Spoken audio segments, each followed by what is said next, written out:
High level talk से पहले Gupkar alliance पर बड़ी खबर आ रही है।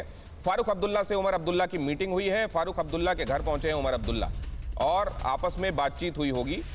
वैसे तो पिता पुत्र हैं, लगभग हर वक्त एक दूसरे से टच में रह सकते हैं, लेकिन जाकर मिलना, सशरीर उपस्थित रहकर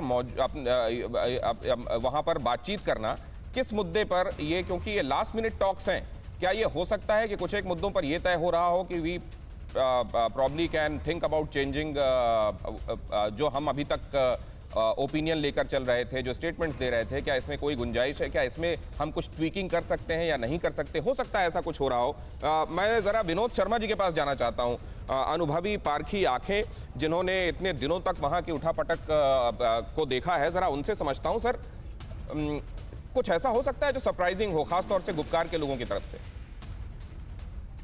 नहीं, मुझे नहीं लगता। मुझे इसमें से कोई भी सरप्राइजिंग आउटकम नहीं लगता है, लेकिन खुशी की बात है कि ये बातचीत हो रही है, क्योंकि कभी कभी जब ऐसा जिसे अंग्रेजी में बोलते हैं स्कॉच डेथ पॉलिसी, कि दोनों तरफ से ऐसी तनातनी होती है कि कोई भी निष्कर्ष निकालना मुश्किल होता है। लेकिन ये पहल प्रधानमंत्री की तरफ से हुई है। आप इस बात पे गौर कीजिए, ये पहल होम मिनिस्टर की तरफ से भी हो सकती थी, लेकिन ये प्रधानमंत्री की तरफ से पहल हो रही है। तो मतलब यह है कि उस अदालत से ऊपर तो कोई अदालत नहीं है जहां तक लोकतंत्र का सवाल है, प्रधानमंत्री के कार्यालय से ऊपर। तो मेरा ये मानना है कि ये बातचीत हो रही है, इसमें दोनों तरफ अपना पक्ष रखेंगे और वो जो चाहते हैं वो संपूर्ण रूप से रखेंगे, और उसके बाद जो कहते हैं ना कि जो लेन देन होता है, जो गिव एंड टेक होता है, उस पर बातचीत हो सकती है।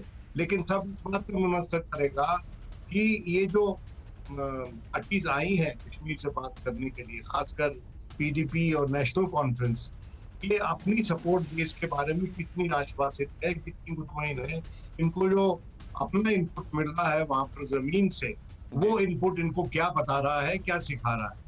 क्योंकि कोई भी नेता, मैं आपको बताता हूँ कि बहुत बार जब अंतर्राष्ट्रीय दबाव पड़ता है सरकारों पर, और हमारी सरकारों पे भी पड़ता है, मैं ये नहीं कह रहा हूँ कि तात्कालीन सरकार पे ही पड़ा है, कि जब कोई इंटरनेशनल प्रेशर बनता है तो कभी कभी जवाबी सरकारें उनको बताती है कि आप जो हमसे करवाना चाहते हैं हमारे आवाम को मान्य नहीं होगा, तो हम वो नहीं कर सकते। आप समझ रहे हैं ना इस बात को? ठीक है। तो ये जब टॉकिंग पॉइंट्स उभर के सामने आते हैं, उस वक्त जो दूसरी तरफ मेज के लोग बैठे होते हैं, शायद सोचते हैं कभी कभी कि इनको हम कैसे रिलीफ दे सकते हैं। किसी भी पैक्ट में, किसी भी अंडरस्टैंडिंग में, जब तक आप उस पार्टी को थोड़ा सा स्टेक नहीं दोगे जिसके लिए मुश्किलात ज्यादा है, वो पैक्ट चलता नहीं।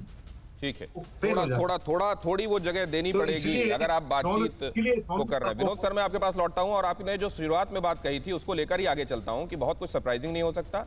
प्लस आपने इंटरनेशनल प्रेशर का जिक्र किया, हालांकि आपने ये राइडर भी लगाया कि मौजूदा सरकार पर है, ऐसा मैं नहीं कहता। मैं संगीत रागी जी के पास जाना चाहता हूं। संगीत रागी साहब, 2 साल होने के बाद अब अगर ये प्रक्रिया कुछ सरप्राइजिंग के लिए नहीं है, तो क्या इसलिए है कि हमारे लिए फिलहाल साध्य तो जरूरी है, लेकिन ये आरोप न लगे कि साधन में पूरा ध्यान नहीं दिया गया, इसलिए प्रक्रिया में सबसे कम से कम बातचीत हो, वो सेम पेज पर आए तो ठीक, नहीं आए तो ठीक, कम से कम सबसे बात होनी चाहिए।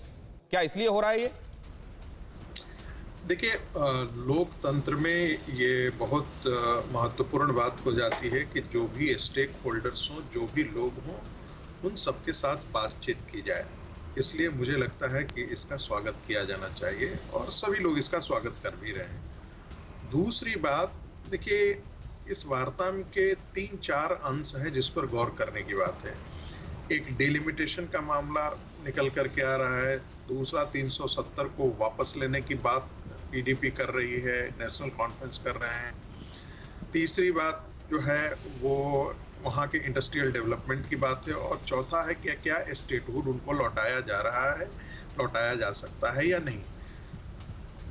मैं एक बात तो निश्चित तौर पर कह सकता हूँ कि 370 और 35A तो लौटने का सवाल ही पैदा नहीं होता है। मुझे लगता है कि भारतीय जनता पार्टी की सरकार, जिसने इतिहास की धारा को बदली है, मुझे नहीं लगता है कि उल्टी दिशा में काम करेगी, इसलिए इसका सवाल पैदा नहीं होता है। दूसरी बात, ये हो सकता है कि इस विमर्श के दरमियान 300 राज्य में चुनाव कब हो, स्टेटहुड का मुद्दा क्या हो, डेवलपमेंट से संबंधित बातें हो, इन सारी मुद्दों पर चर्चाएं हो सकती हैं। और मुझे लगता है कि इन्हीं मुद्दों पर चर्चा होगी। लेकिन प्रोफेसर संगीत रागी, आपने जहां से बात की शुरुआत की, आपने कहा कि सभी स्टेक होल्डर्स को साथ में लिया जाना चाहिए। सभी स्टेक होल्डर्स, अगर इनको स्टेक होल्डर्स माना जा रहा है तो 370 के बारे में जब फैसला लिया गया तो स्टेक होल्डर्स को क्यों नहीं शामिल किया गया? उसके बाद ये शिक्षकों के पीछे या नजरबंद क्यों रहे? फिक्र आपकी, सोमवार से शुक्रवार रात 9 बजे सिर्फ TV9 भारतवर्ष पर।